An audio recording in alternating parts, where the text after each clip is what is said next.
Okay, listen, you have to see this. I want to show you this, and there's no time for some fancy intro here, because I just wanted to quickly show you this, so maybe you could even try it on yourself. But yeah, for me, it actually did save 13,000 from SharePoint, but for you, it may be more. So, I mean, you can check it out after this video. And I was here on my SharePoint site, which I used for some previous videos. You might have seen them. And like always, I had the files here, like videos and all that stuff. And I think I noticed, or I think I glitched something, is that when I went to the settings and I went to site contents, and then here was the site settings, right? And then here, if you go to, where was it? It was the manage site features, I think. Yeah, here, you see like the only one active is following content, right?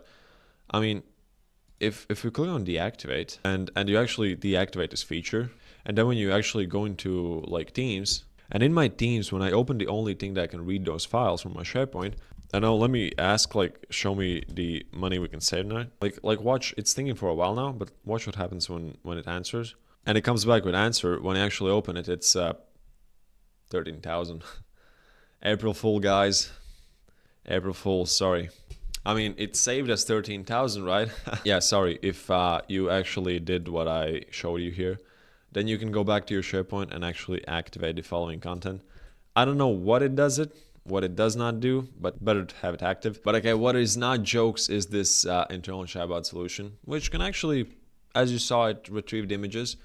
And it did that because of the file name, which I had here, money we can save, obviously. But it can do a lot of pretty more cool stuff, which you can definitely see all in my previous videos, where it helps to find PDFs, presentations, Excels, videos, which is pretty cool. And I pretty like that feature. And as it's hosted on your Azure cloud, it's safe and you don't have to worry about safety, and you can be sure that it's private to you and the documents are safe. And actually, it costs way less than something like ChatGPT Enterprise or Copilot. There's like one Azure infrastructure cost, which you pay each month.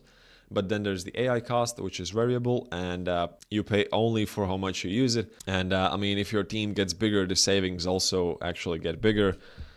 Because I had it actually from previous videos where I compared it to, yeah, Copilot. You can see it here. I compared it to the years, and here you can see it's like almost 2 times less than Copilot. So yeah, the savings are massive, and the functionality is also pretty cool and massive. And the time improvement, you guessed it, it's also massive. But that's all I had to show you today.